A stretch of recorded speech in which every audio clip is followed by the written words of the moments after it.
Myers Johns.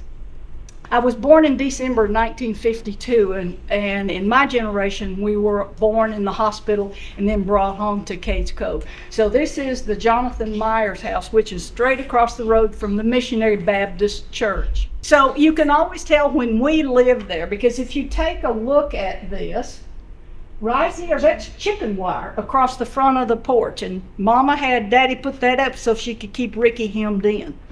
But the Jonathan Myers house, not sure what this outbuilding is, but this is, we were there and we had, the Park Service used this before they updated the William Gregory house across the road to become the first ranger station. So the Park Service was here first, and they upgraded it a little bit and they left that tank. So we at least had gas as opposed to a cook stove or as a wood stove. But Jonathan Myers had a post office in Cades Cove, and he had a store, and it was up near the entrance to the Pearl Harbor tree. He built this one about 1920 and moved my grandmother there. I am the sixth generation from Robert Burchfield, sixth generation from Russell Gregory at Gregory Ball, sixth generation John P. Cable, sixth generation George Washington Tipton, who was the son-in-law of Sam Smoke Burchfield. I am the sixth generation of George Washington Tipton, who married Tuckaleechee Burchfield, whose father was Sam Smoke Burchfield. And Sam Smoke killed Chicken Eater, which was his son-in-law. And they were into it probably over politics and liquor. It really wasn't a family animosity. And then Sam Smoke took the kids, and that's probably how he later became known as Daddy Sam. Yes. Hey, was this long hair Sam? No, long hair Sam was out at school. Sam's Gap on part. They were cousins, but no. Thank you. They look a lot alike, but no. Sixth generation from John Oliver and fifth generation from Daniel Myers. Okay, this is the Noah Burchfield house, which is down. If you know where the Elijah Oliver parking lot is, there's a long path just past it, and it goes up to the Burchfield Cemetery and then the Davis Cemetery. So the Noah Burchfield house was built, I think in 1902. Noah started building. He had a house plan, and great-granddad carried a notebook in his pocket almost all of his life. And this was actually, you can't read it, but this is the house plan. It tells you how many boards, what size he was going to need. He also kept cattle. He would, when they were going up on the mountain to have cattle up there for the summer, they would stop by there and they would stay. So he kept a list of who was there, how many cattle he would go up to the mountain to salt sometime during the summer. Occasionally, they would find a whiskey jug in the barn from where the men slept overnight, and they were no longer allowed to bring their cows back. Ooh. So this one gets a little touchy. I get complicated. So Robert Burchfield and Russell Gregory married sisters in Yancey, North Carolina. They moved to Cades Cove. Robert's wife, after about 10 children, she passed away. Russell Gregory's daughter was a lady who had never married, and she was close to 30. Robert began to court her.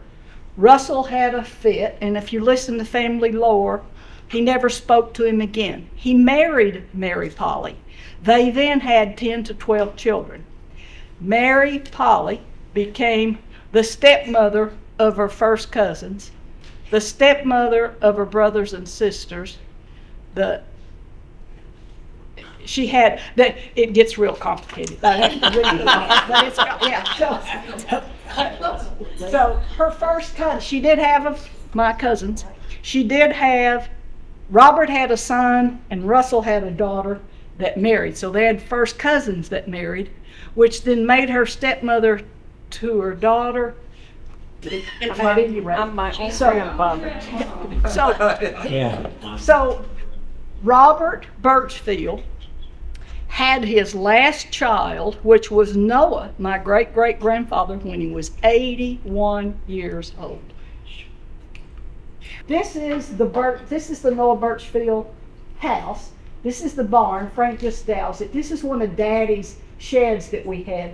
But this long tree up here is where Robert Burchfield's house was. This tree snag was there for years and years and years. Daddy wouldn't let us push it down or get it out of the way. We had to always mow around it. And if you look, the Burchfield cemetery is off to the side and the Burchfield house is down here. This is going out to the Elijah Oliver place. But this snag was there for years. My last picture I took was in 2012. We couldn't find the house site. Frank was pretty good. Frank doused it and we found it this spring. And Frank is going to go back and we're going to measure it out and lay it out with sticks, because at any given time he had 10 kids in that house, and if it's as big as what we laid out, it's pretty crowded. We found pieces of the tree too. Yeah, that's right. There are pieces of the tree there. And that's probably the best. I knew generally where it was, but when I could see the snag of the tree, what pieces and parts hadn't burned in the last burn, we found it. So while Frank and I may disagree from time to time, I think he's been a godsend. This is a news article that was in, I think, the Knoxville News Sentinel. It makes me mad every time I look at it. They put Uncle Noah and Aunt Sarah, who was deaf, and I'll tell you that in a second. They put them in front of this house, which was the Hawkins house. The Hawkins house belonged to Dr. Saltz and then sold to Hawkins, and then Noah bought it, moved it over beside his house for Mary Polly after Robert died when she was ill. She was bedridden the last 10 years of her life. Had too many kids in the house, they couldn't get Mary Polly in there. So they moved that house over there for Mary Polly. The newspaper photographer posed them in front of this house to make them look like typical Appalachia, although they had that clapboard house that I showed you the picture of earlier. They even misspelled his name. Uncle Noah was 82, she was 83. Grandma she was a Brown, Richard's family Brown. She had mumps when she was younger, and when she was about 5, she lost her hearing, but she could read lips really well. My mother tells about being in the house sitting at the table, and Grandma was pouring buttermilk, and Mama was yelling, "No, Grandma, no, Grandma," and she kept pouring buttermilk because she couldn't hear, and Mama was forced to drink buttermilk. But she remembers Aunt Sarah, but she does not remember Uncle Noah. Uncle Noah died on the property that had belonged to the Burchfield family within a month or so of being in the Burchfield family for 100 years. And the family always believed that Uncle Noah died of heartbreak because the park had taken the land. When Uncle Noah died, that left Aunt Sarah by herself. My grandfather John lived up on the hill above them. His wife, Tennessee Tipton, whose daughter was Tuckaleechee, who was Smoke Sam's daughter, Tenny had died of breast cancer. So John moved down the hill to live with Grandma in the Noah Burchfield house, which then left the John Burchfield house in it. So my grandfather Vern and my mother's family moved off of Mill Creek up to the John Burchfield house. So anytime a house came open, and if the park would let you, they just sort of moved to a better location. And certainly moving off of Mill Creek as far as it was up there, they moved up to the John Burchfield house. This is the Hawkins house. It was there when there's one of Daddy's barns. Right there is one of Daddy's little barns, and the John Burchfield house was up here. But this is the Hawkins house that was taken apart bit by bit. When I lived there, it was our chicken house. And you've probably seen pictures of Charlie Myers with a big hog that they had killed, and beside it was John Burchfield, and P.A., my uncle, was standing between them. But that picture was taken just about here, but you can tell this is our chicken house because right there's an old tire that's got the water in it for the chickens. This is Grandpa John. And this is another complicated story. This is Sis. Sis had married Jonathan Myers. Her mother was Bet Cable. She was Aunt Becky Cable's sister, and they look a lot alike. I'll show you a picture in a second. This is Ollie. Ollie was born blind to Jonathan and Sis. I was scared to death of him. You couldn't sneak by him. He'd hear you. We were just petrified of Ollie. But he could play any musical instrument. He was very talented. But like most blind people, he needed to touch you to see what you looked like. Because he didn't know where he was always touching. Scared to death. But this is Grandpa John. Tall, skinny, quiet man. So they moved into the Noah Burchfield house. Daddy and Mama had me and Ricky, and we're living up across from Missionary Baptist Church. So Dad and Mama was pregnant with Bonnie. So the Burchfield house was too big for them. They moved back up by the church. We went down to the Noah Burchfield house because Mom and Daddy were having kids. So we went down. This is me and Bonnie. This is me. This is Bonnie. This is Mama. The house is about right here. I'm not sure what that barn is. The negative might be reversed, but I don't think so. But that's about 1955, and we moved late 55 or 56 up to the William Gregory house. I don't remember an awful lot there. I do remember a few things. They're between the house, I'll say right in here, there were 3 or 4 buildings down through there. So I think the Hawkins house was there. There was a little building there, a couple through there. And one of them was a pig pen. Well, there were 4 of us. David wasn't born yet, but my older brother, Ricky, got to do everything. He was the first grandson that lived in Cades Cove, and Ricky got to do everything, and I wanted to do everything Ricky did. So they were getting ready to ring the pigs. So me and Bonnie just had a fit that we wanted to be part of ringing the pigs. So Bonnie stood in the manger. I was down in the floor with the pigs. Daddy and Ricky and Poppy were in there to get the pigs. Bonnie had the rings in a box. I had the ringer. So she was going to hand it to me. I was going to load it. I was going to hand it to Ricky. Daddy and Poppy would grab a pig and Ricky would ring it.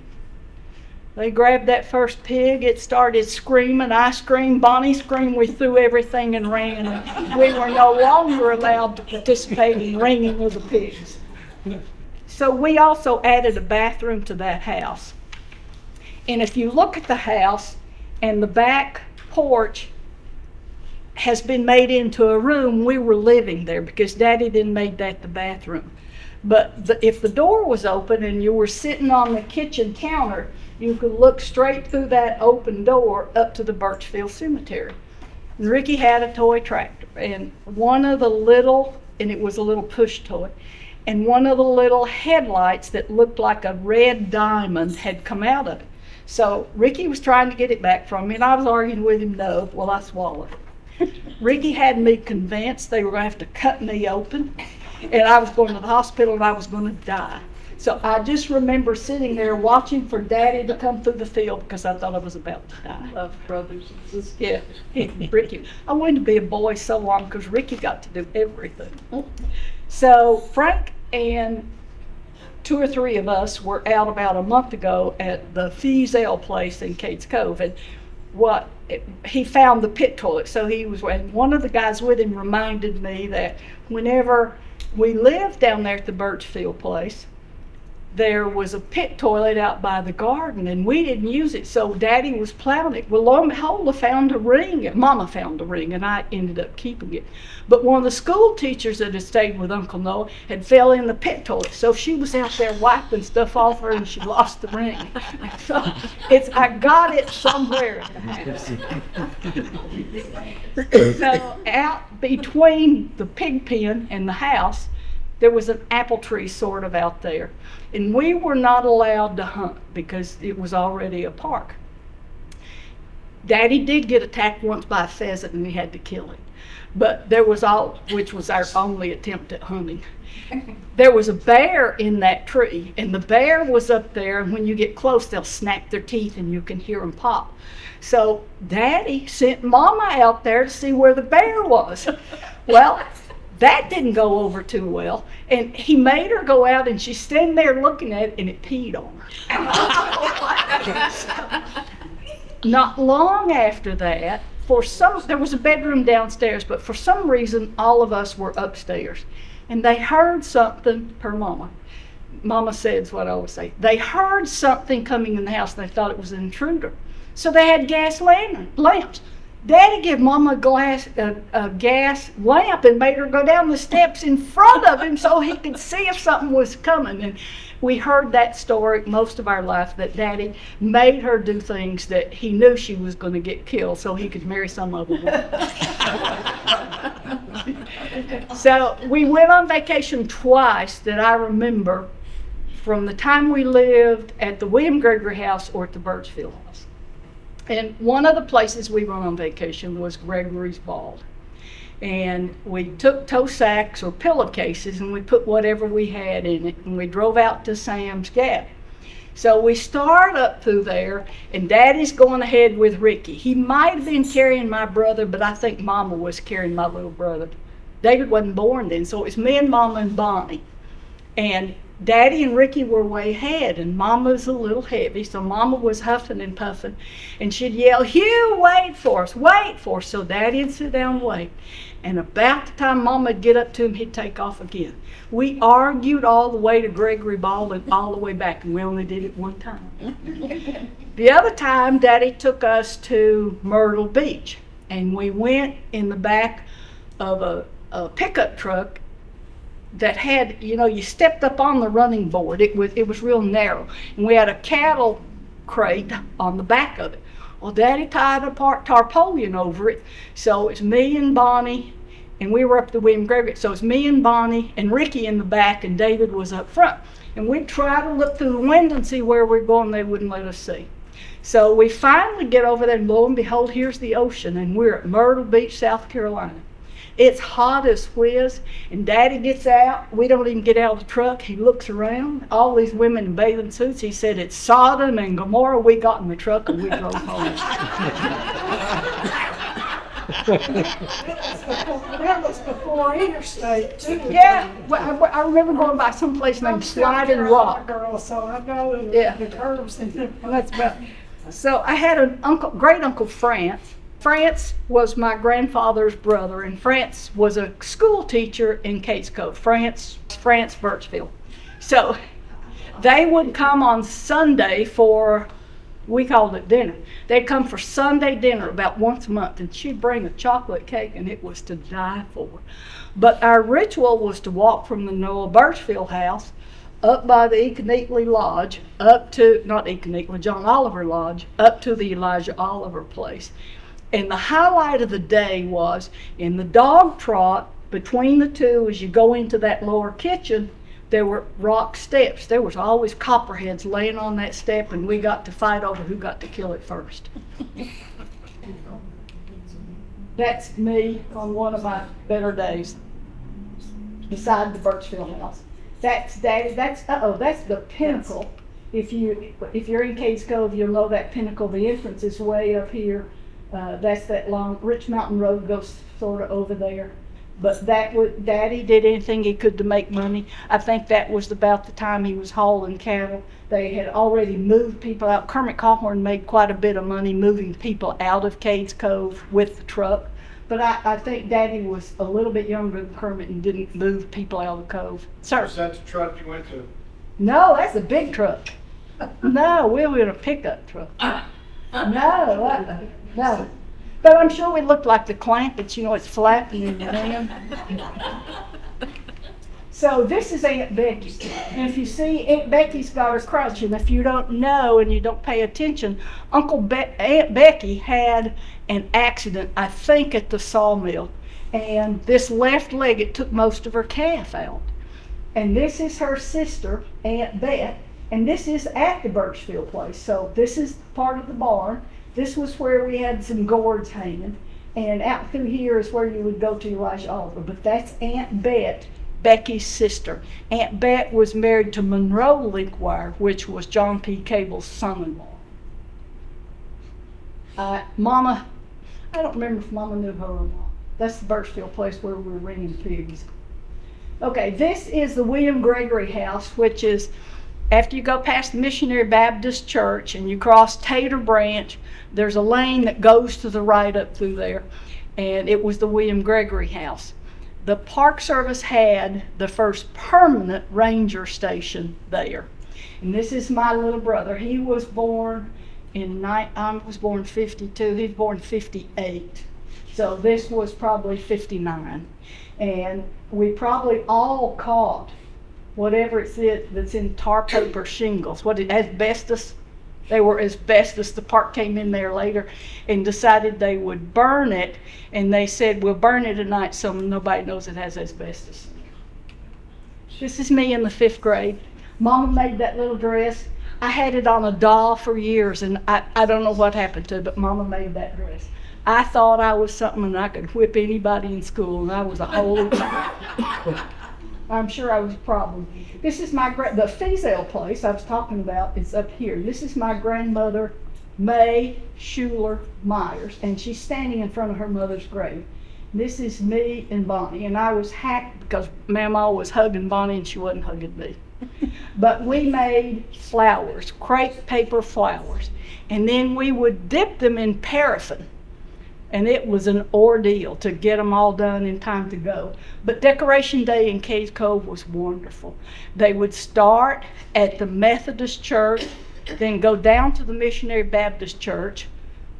Park Service would block traffic, and we would all turn around and drive back up to the Primitive Baptist Church. And then we'd have what was dinner on the ground, but they had a big wire they would stretch between fences. My mom would have to make my dad a plate before we'd go, because Daddy would get the nasty spits, as he called them, and he wouldn't eat after anybody. He was afraid all those people walking by would spit in the food as you go by accident. So we always had the nasty spits, and Daddy wouldn't eat. So Frank and I have talked about this. This is a CC camp chimney, but this is my grandmother across the creek from Tater Branch. The CC buildings had all been here, and the building that was the office was right about there. My grandparents' house burned in 1953, and they moved up here to this CC camp office building and converted into a house. So my grandparents lived across the creek from me. And this is sort of a sidebar. I have no idea. All of the CC camp pictures I have photographs inside the buildings with a stove and not with a chimney. This chimney was in what was the pool hall, mess hall, movie theater. Why they had a chimney, they had to build it. I can't imagine there was a house there before, but this chimney is a little bit of an anomaly why there would be a chimney in that CC camp building. To me, anyway. Just to orient you a little bit, there's the Missionary Baptist Church right there. Right here is the Jonathan Myers house.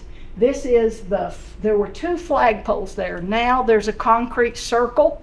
That circle was for the American flag, and the other one was for their CC camp flag. The buildings were mostly gone when we lived there. There were 2 that were behind my grandparents' house that were beginning to fall in. But I remember row crops, soybeans, and wheat. And we would take the soybeans, put them in there on that floor to dry. And we got spanked more times than not in there playing in those beans. But there were only a couple of buildings left. When the CC camp boys went off to the military, they allowed people in Cades Cove to take pieces or parts of those buildings for their outbuilding. There were CC camp buildings all over Cades Cove. Some of them were in good shape and some of them were not in good shape. So this is the office that Charlie and May lived in and converted it to their house. This cedar tree is there now. It's huge. Right behind this house in the cedar tree are the buttercup jonquils.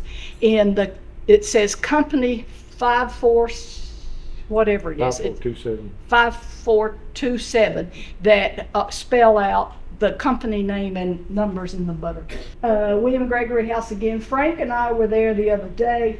There is a circle here from where the park lives here that has buttercups in it. There's a step right here that's still there. Back here, the cesspool is still back there.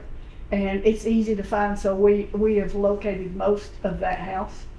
This was a garage that the Park Service built, and for whatever reason, I came out of the house, came here to go in for some reason, and the door was ajar. So I stuck my head in and went up. Well, I wasn't smart enough to put my head down. I was stuck in that for about an hour, and finally Mama came out and found me out there with blue lips and crying, but I wasn't smart enough to know how to get out.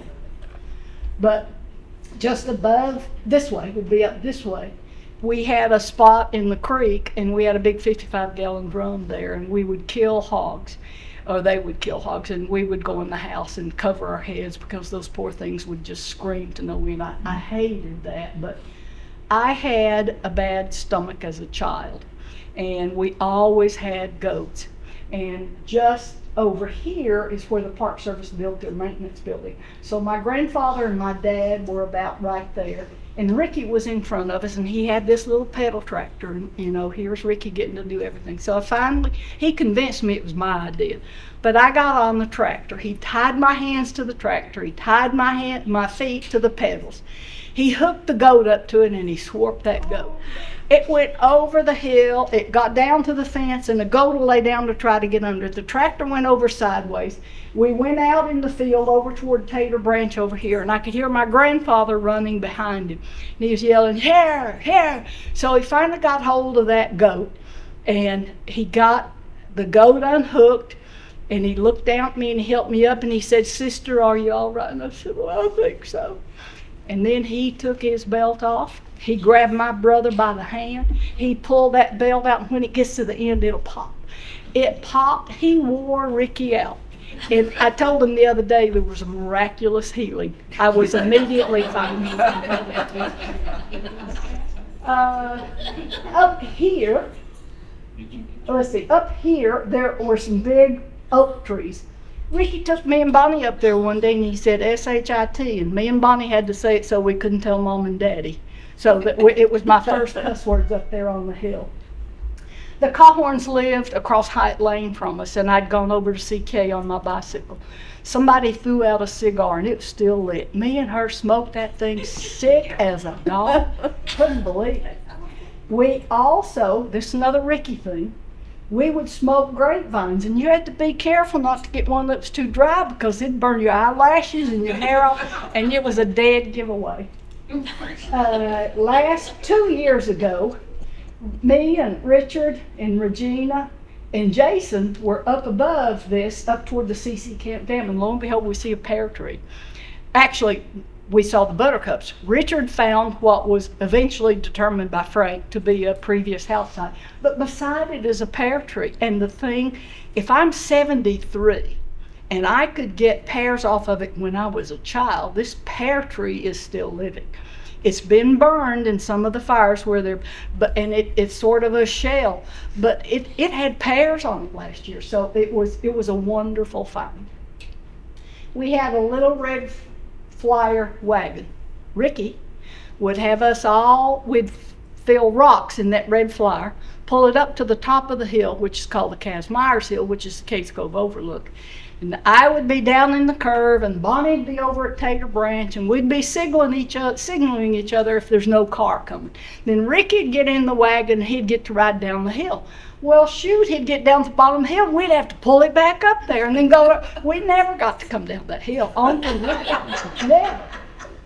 We'd try to charge the tourists to cross the creek, but nobody ever paid us. Not a soul. William Gregory house. Mama had a chicken clothesline. She'd wring chickens and tie their feet together and hang them over that clothesline, and they'd flop. And we'd make chitlins out there, and it would stink. I mean, holy cow. We had a washer on the back porch, and we had something that's called bluing, and I don't know if it was liquid or powder or what. My little brother thought it looked pretty good, and he ate some. Not good at all. We were poor as church mice. And we thought it was wonderful when Daddy would take us out of school and in that truck, not the one we went to the beach in, but the one that you saw earlier, we'd drive up to Kentucky to the old coal mines along that road. We'd pick up coal all day long. It was great. We got to go somewhere, but we'd pick up free coal. This generator building became our chicken house. My little sister, Bonnie, we would fight, all of us fought for everything, but we wanted to drive, Ricky got to drive everything, so we would get to drive the tractor if all we were doing was just pulling it and not running a piece of equipment. So we would pull hay to the barn. Well, Bonnie was going to get off and it was my turn to get on. So I got in the seat and Bonnie reached over to put her hand on the fender and she missed and she hit that big cog on the wheel. And the wheel, she'd folded up in a fetal position.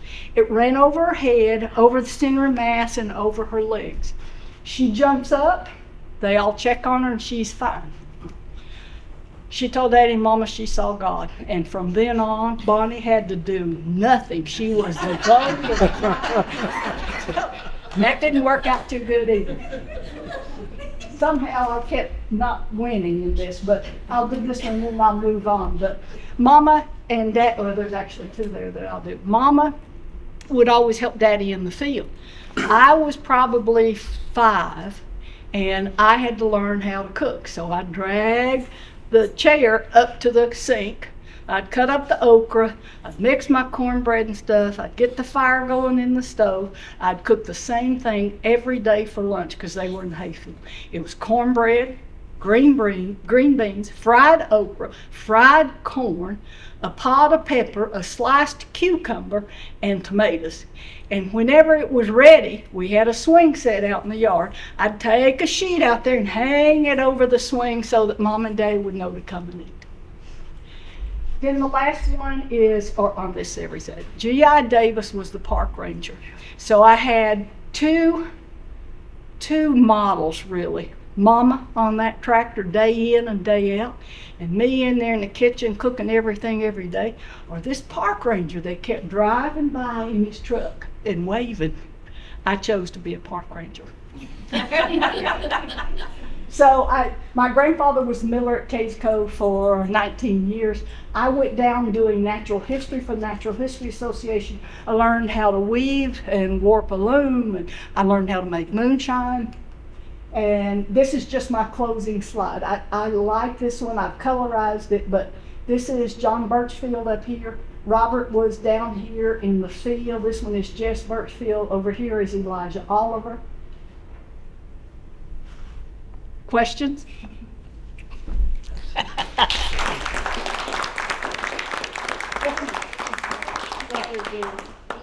My older brother was Smart a boy. long haul trucker for a long time, and then my parents had the riding stables for 40 some odd years. So my 2 brothers and my sister worked there, and I left. I was gone. I worked for the Department of Energy, and then I did work internationally in Raytheon engineers and constructors. And then I came home. Daddy said, "We need you at the stables." I said, They couldn't get along with each other. It was rough. So I was not really involved in the family business much at all. But he was a long haul trucker and he managed Cades Cove. He was part of Cades Cove riding stables for years. I just imagined he was in prison. If I could have, I would have. This is a question for you and other people there. And by the way, I don't think you pointed out the fact that you got these great poster boards here with all this information in it. It looks like there's enough time on these things that you could spend like 3 or 4 more programs on that. This very first one, sister Delia Myers Johns. But whenever they came back to take pictures, I was about 11 years old, and Ricky was going out there to get in the pictures. And Ricky didn't have on a shirt. Well, I wanted to go, and I thought if Ricky could go without a shirt, I could too. This is the Charlie Myers place. This chimney stood for years. I think they tore it down about 1970. I need to tell Frank that Missy and I need to correct something on this house for you. This is my mother down at the Burchfield place, no Burchfield house. Mama would go back and just sit there, and Mama would just sit there and not say anything, but I would take her back often. This one is Noah Burchfield and his children, John. This is the John Burchfield house. This is Tinny that died of breast cancer. You might have seen this picture. This is John Burchfield going to the mill with the corn over his mule. Grandma had been married to Jonathan Myers, who was a photographer. He had given her a brownie camera, and she used to, as Mama would say, wear the hair off of everyone trying to take a picture with a brownie. So he had started to the mill, and she yelled, wait, John, and she went and got the camera and snapped that picture. This one is Mrs. Roosevelt at the Econetely Lodge. This is the cable school. I found this flyer at a flea market. This is the last year I think the last year we're there, and that's a little Christmas program. This one is Mary Polly, and this is Robert that was 81 years old when his last child was born. This is Mary Polly that was his second wife. And this is the Pearl Harbor tree that Goldman Myers planted on the day of Pearl Harbor. Back to the previous poster, you did mention Russell Gregory. Oh, sorry. Russell Well, I Gregory. have a question Yeah, about okay, that. fine. Okay, I recently saw a video that had been posted, and apparently Gregory ambushed some rebels that were raiding, His and his son. Russell's son was probably in the group, and he may have been a party to having killed his father when they raided Cades Cove. Their gravestone says primitive cemetery, right? Yes. I mean, we've always heard it being the one where Charles was part of Rebels. yeah. Russell didn't do anything to instigate it coming on. Russell could not go to the military because he couldn't go whenever they were He fighting. didn't have a hand. Go ahead. No, I'm just No, saying he go. didn't have a hand. No, Russell got into a fight. He was bad to fight. And whoever he was fighting bit him, and he wouldn't go to the doctor. The hand got infected, and they took the hand off. But Missy is related distantly to me. To me, I said to me. I thought you meant to him. Distant, we're related like 5 ways. Russell was my third great granddad. It's not incest, I swear. A hand-drawn mappy here that's in this book. Inez Macaulay Adams was phenomenal at drawing hand-sketched maps. They are absolutely wonderful. Some of them are slightly askew, kind of like Frank when he's looking for a house, but they are the best that we have, and they're great. So I encourage you, if you've got somebody lived in the park and you've got pictures, draw a map, because when you're gone, it's gone.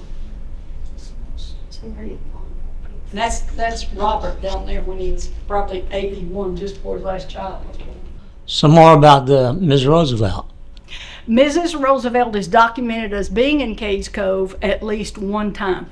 We have data that says she was there 3 times.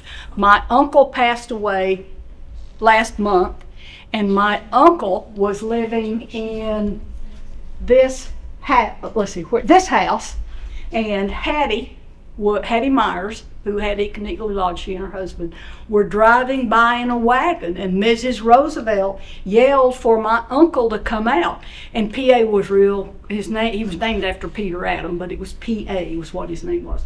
But he wouldn't talk, and he said he stood there with his feet down, and she talked to him for about 10 minutes, and then Mrs. Roosevelt was in Cades Cove 3 times, staying at the Econetely Lodge. PA says I've not been able to document it, and I usually like 3 sources besides Frank. I want 3 data points that help me verify a fact. PA said that Hattie and Mrs. Roosevelt knew each other, I think in Kansas, and that's why she came there.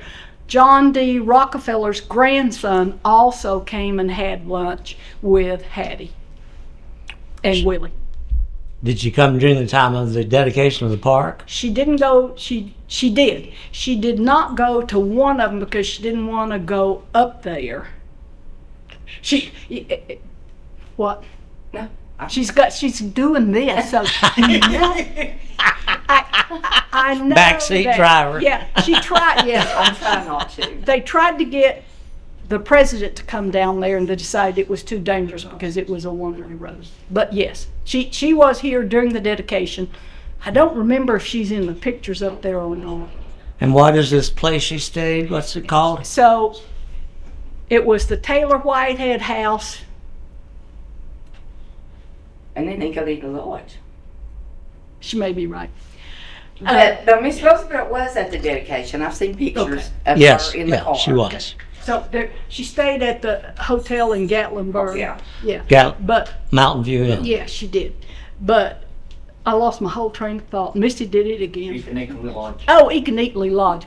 Econetely is a manway that runs between Molly's Ridge and Gregory's Bald, and it was a trail and then eventually a manway. And they just called it Econetely after that gap. They had a boarding house. What's a man way?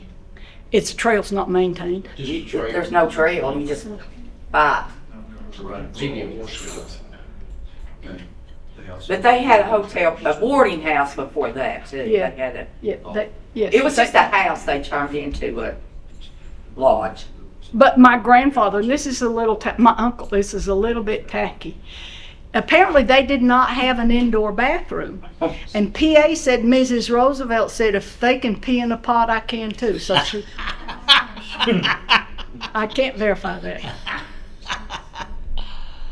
You had to go somewhere. Yeah, I know, but she, He's not used to that. She may have been the president's wife. Yeah, she kept a daily journal. It is documented in her journal, and they exchanged recipes for years and corresponded for years. Frank, Missy's interrupted me 5 times. It's your turn. I have to say that. Okay. That's it.